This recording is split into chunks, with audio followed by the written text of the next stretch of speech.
Hey everyone, I'm Laura from Lalo Yoga and Wellness. Welcome to Radical Wellness Wednesday. This is where we download some quick tips to help you be able to enhance your overall wellness on a daily basis, as well as giving you some monthly goals and some annual inspirational goals to get you really well-rounded health. Today we are talking about physical health. This is kind of my absolute passion. I've been in the fitness, health, and wellness industry for over 30 years, and I'm telling you, it has helped me in so many different ways. Some of it is physical, mental, and emotional, and even financially, because I did make my career in this area.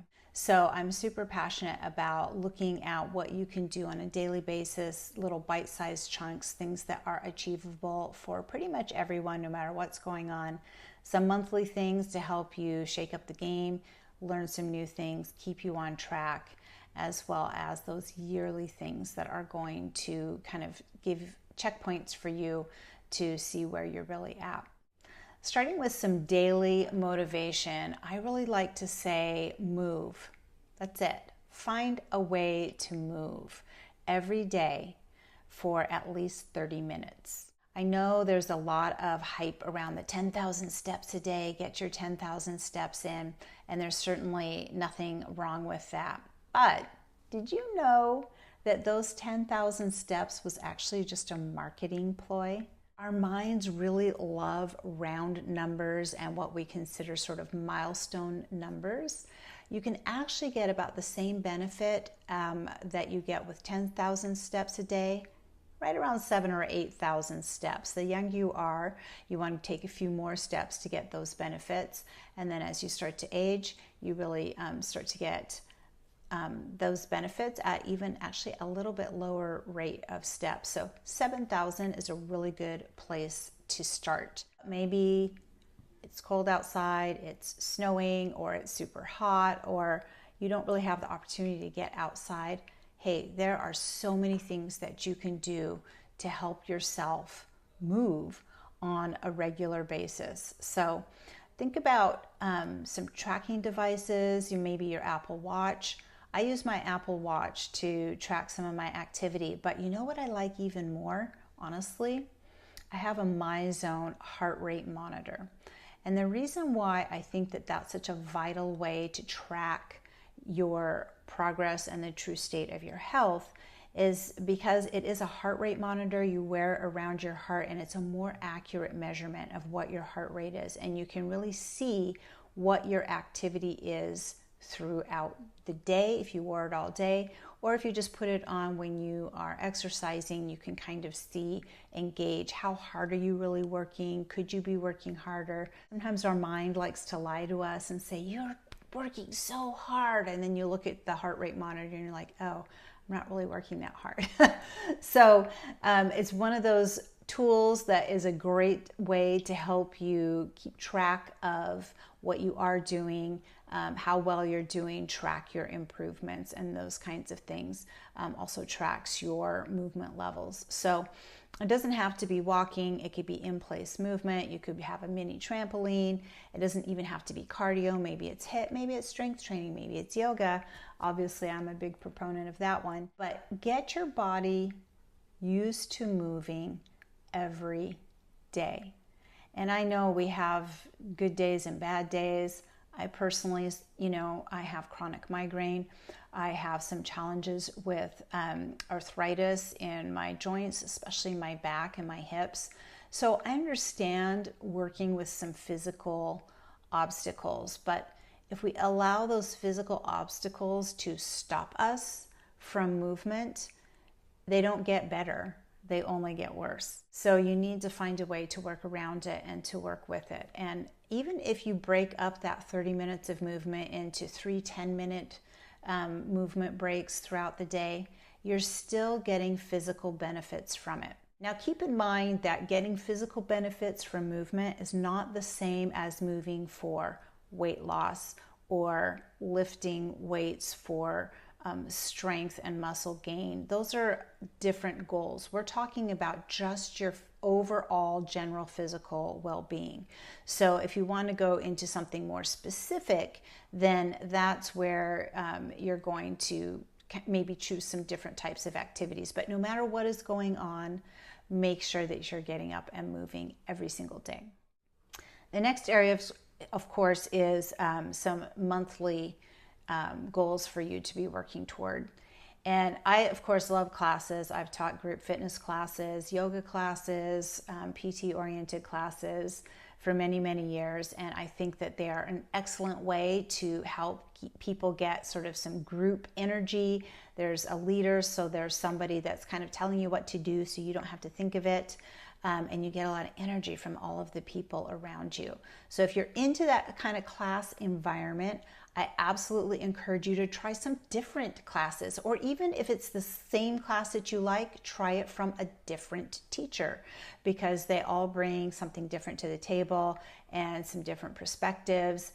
And you might find that you enjoy something that you didn't even think about before. So if you like, I have 2 left feet, I don't want to do Zumba, give it a try and see if you like it. Oh, I've tried yoga before, I didn't like it.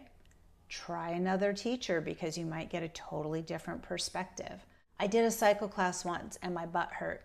Yeah, your butt hurts until you get used to it. You have to go more than one time. But give yourself the opportunity to try some things that are outside the box if you're into the class environment. There's tons of stuff here on YouTube also, so there are a lot of great instructors doing classes out there. Just make sure you sort of read through their credentials and vet them out a little bit, because there are a few people out there just slapping exercises up on the video, and they don't really have the training and background to keep you safe, because safety is super important. And if a class environment does not ring your bell, some people are like, no, I don't want to do that. Again, YouTube videos are a great way to go. You can kind of get that class feeling without having to be with other people. You can try some work with a trainer. I think that that's a really excellent way if you do belong to a gym but you don't want to go to classes. Get 3 or 4 training sessions. Make sure you're very specific with your trainer about what you hope to accomplish, because if you don't tell them what you want, they're going to have a hard time giving you something that really suits your needs. So if it's your desire to continue working with a trainer, just let them know, my goal is weight loss. My goal is to be stronger. My goal is to increase my flexibility, whatever it is. And then they'll continue to build something for you. If what you'd like to do is work with a trainer for a few sessions, kind of to get you started, maybe you want to get familiar with some of the machines in the gym and how they might work for you, make sure you tell them that and say, look, I need to better understand how to use these different machines. Can you spend 1 session with me showing me all of the lower body exercises, 1 session with me showing upper body exercises, and a session that's going to go over what I might do in my hour time at the gym, or however long you're going to spend there, that will be most effective for me, so that I have some ideas to walk away with. And then you can continue to come back maybe once or twice a year and hire that trainer or a different trainer to continue kind of giving you some fresh ideas. So you have to be really specific with them though, because otherwise you're not going to get what it is that you're asking for. And don't be afraid to try some things that are just outside the box for you. So maybe join a hiking club or a biking club, or something that seems like it might be interesting or fun. It has a social element to it. Maybe you just like to get outside. You can do all those things by yourself. And I would definitely see what you can do with little to no equipment, because sometimes it feels like, oh my gosh, I'm going to have to buy a whole new set of clothes, a whole new set of shoes, gear, all of those things. And you don't really have to have all of those things. Those are what I call toys. And it's fun to have new toys. I have a lot of exercise toys myself, but you don't need those things to really get a great workout. You need a great pair of shoes, some comfortable clothes, and I personally like to have some kind of a tracking device to help monitor what I'm doing And that's kind of it. You don't really need a lot of other things to get you, moving and starting to work on your physical health. And then the third area, of course, is our yearly goal, and that would be to keep in contact with your doctor. I know I personally do not enjoy going to the doctor. However, it's really important to go in and get maybe some annual exams or blood work done to monitor your health.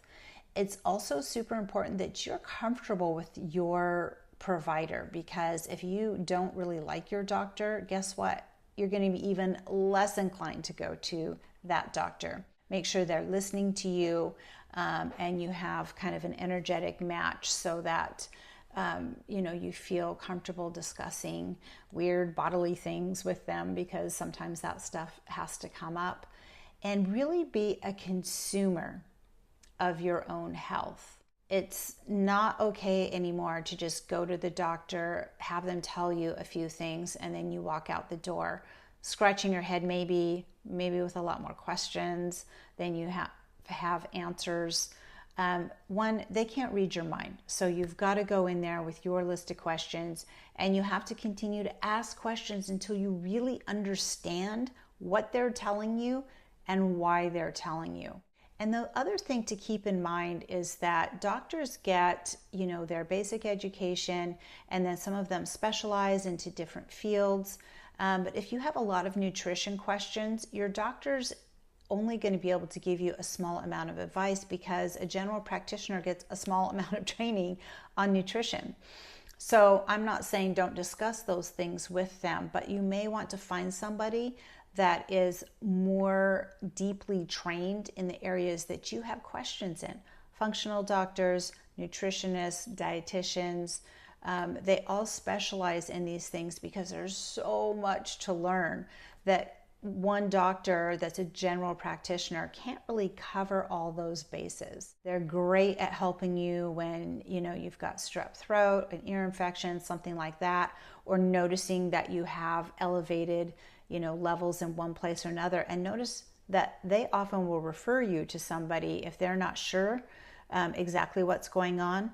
They want to send you to a specialist that can dive in just a little bit deeper. So you can seek those out sometimes on your own, depending on what your insurance coverage might look like and your pocketbook. But those are things that you can do to help monitor your own health, and you can't shy away from it. You just have to continue to take care of your physical being. This is the container for your soul, your spirit, and everything about you. And we want to take the best care of it that we can, so that we can age not necessarily gracefully, but with a little defiance of spirit, and that I am not going to let this world drag me down physically. I'm going to do everything I can to maintain my physical health, so that I can maintain all these other areas of my health as well. I hope these tips are helpful for you. If they are, please make sure you comment down below, subscribe, like, share, all the good stuff, so I can keep on bringing you these tips on a regular basis.